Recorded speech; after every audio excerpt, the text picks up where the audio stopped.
Good evening. তো তোমাদের already যৌথ মূলধনী প্রতিষ্ঠান বলতে কি বোঝায় এবং তাদের হচ্ছে বৈশিষ্ট্য সম্বন্ধে আমি তোমাদের আলোচনা করি। Good evening everyone, welcome to Kakuli education hub. আমি পার্ট 1 সিরিজে তোমাদের সাথে যৌথ মূলধনী কোম্পানি কাকে বলে এবং তার শ্রেণীবিভাগ সম্বন্ধে বিস্তারিত আলোচনা করেছি। আশা করি তোমাদের যৌথ মূলধনী কোম্পানির সংজ্ঞা ও তার বৈশিষ্ট্য সম্বন্ধে একটু ধারণা তৈরি হয়ে গেছে। তো এখন আমি তোমাদেরকে যেটা আলোচনা করতে চলেছি সেটা কিন্তু তোমাদের জন্য খুবই গুরুত্বপূর্ণ, কারণ সামনে তোমাদের উচ্চ মাধ্যমিক পরীক্ষা এবং উচ্চ মাধ্যমিকের 3rd সেমিস্টার, যেখানে এই চ্যাপ্টার থেকে অনেকটাই নাম্বার আসবে এবং যারা এই বিষয়গুলো বিস্তারিতভাবে জানবে আমার থেকে, আশা করছি তাদের অত্যন্ত ভালো একটা নম্বর আসবে। তো আমার কথাগুলো মন দিয়ে শুনবে এবং কপি পেন নিয়ে অবশ্যই নোট ডাউন করবে, কারণ আমি তোমাদের যেটা বলছি সেটা কিন্তু তোমাদের পরীক্ষার জন্য খুব খুব খুব গুরুত্বপূর্ণ এবং আশা করছি তোমাদের আমি খুব সুন্দরভাবে এই বিষয়গুলো বোঝাতে পারবো। প্রথমেই আসি, যৌথ মূলধনী কোম্পানির শ্রেণী বিভাগ কয় ভাগে হয়। সেটা হলো তোমাদের মালিকানার ভিত্তিতে, গঠনের ভিত্তিতে, দায়ের ভিত্তিতে, শেয়ার হস্তান্তর যোগ্যতার ভিত্তিতে। এবারে আসছি যে মালিকানার ভিত্তিতে কয় ধরনের কোম্পানি, সেটা হচ্ছে পাবলিক সেক্টর কোম্পানি এবং আরেকটা হচ্ছে প্রাইভেট সেক্টর কোম্পানি। তো পাবলিক সেক্টর কোম্পানি বলতে কি বোঝায়, অর্থাৎ যে সমস্ত কোম্পানির শেয়ার সরকার এবং জনসাধারণ একই সঙ্গে ধারণ করে এবং সরকারের কত অংশ থাকে, 51%, তাহলে সাধারণ জনসাধারণের কত অংশ থাকে, 49%। তাহলে মূলত এখানে সরকারদের শেয়ারের সংখ্যাটা বেশি, অর্থাৎ শেয়ারের সংখ্যা 51%, যেটা কিনা সরকারের, এবং সাধারণ জনসাধারণের হচ্ছে 49%। সেই কোম্পানিকেই বলা হয়ে থাকে পাবলিক সেক্টর কোম্পানি।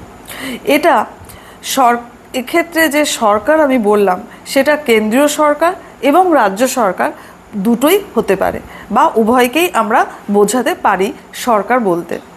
এবারে আসছি প্রাইভেট কোম্পানি। প্রাইভেট কোম্পানি কি? যে সমস্ত কোম্পানির শেয়ার সরকার ধারণ করে না বা 51%-এর কম শেয়ার ধারণ করে থাকে, সেই ধরনের কোম্পানিকেই প্রাইভেট সেক্টর কোম্পানি বলা হয়ে থাকে। তাহলে প্রথমে পাবলিক সেক্টর কোম্পানি বলতে কি বোঝালাম, যেটা হচ্ছে 51% শেয়ার সরকার ধারণ করে, এবং প্রাইভেট সেক্টর কোম্পানি মানে যে ক্ষেত্রে সরকার 51% শেয়ার ধারণ করে না। এবারে আসছি সনদপ্রাপ্ত কোম্পানি। তো সনদপ্রাপ্ত কোম্পানি বলতে কি বোঝানো হয়, সেটি হলো চার্টার্ড কোম্পানি, মানে যে কোম্পানি সার্বভৌম দেশের বিশেষ সনদের ভিত্তিতে গঠিত হয়ে থাকে, সেই কোম্পানিকেই সনদপ্রাপ্ত কোম্পানি বলা হয়। যেমন ইস্ট ইন্ডিয়া কোম্পানি, তাহলে উদাহরণটা কি দিলাম, ইস্ট ইন্ডিয়া কোম্পানি, যেটি হলো সনদপ্রাপ্ত কোম্পানির একটি উদাহরণ। এবারে আসছি বিধিবদ্ধ কোম্পানি। বিধিবদ্ধ মানে কি, লোকসভা বা বিধানসভা এর বিশেষ আইনগত ক্ষমতা বলে গঠিত যে কোম্পানি, সেটি হলো বিধিবদ্ধ কোম্পানি। উদাহরণস্বরূপ দামোদর ভ্যালি কর্পোরেশন বা ভারতীয় বিদেশ সঞ্চার নিগম প্রভৃতি। এবারে আসছি নেক্সট যে কোম্পানি, সেটি হলো রেজিস্টার্ড কোম্পানি বা নিবন্ধিত কোম্পানি। ভারতীয় কোম্পানি আইন অনুযায়ী যে সকল কোম্পানি গঠিত এবং নিবন্ধিত হয়, মানে ইন্ডিয়ান কোম্পানিজ অ্যাক্ট অনুযায়ী যে সকল কোম্পানি নিবন্ধিত হয়, সেই কোম্পানিকে নিবন্ধিত কোম্পানি বলা হয়। তো এক্ষেত্রে কোম্পানিকে ভারতীয় কোম্পানি আইনের বিভিন্ন ধারা অনুযায়ী কাজকর্ম করতে হয়। এবারে আসছি সীমিত দায়যুক্ত কোম্পানি। যে সকল কোম্পানির শেয়ার গ্রহীতাদের দায় সীমিত, সেই ধরনের কোম্পানিকে বলা হয় সীমিত দায়যুক্ত কোম্পানি। এক্ষেত্রে শেয়ারের যে অভিহিত মূল্য সেই পর্যন্তই দায়ী থাকে। কারা দায়ী থাকে? শেয়ার হোল্ডাররা। তো ধরো যদি কোনো কোম্পানির শেয়ার গ্রহীতা 100 টাকা মূল্যের কোনো শেয়ার ক্রয় করে থাকে, সেক্ষেত্রে তার সর্বাধিক দায় হবে কত বলো তো? 100 টাকায়।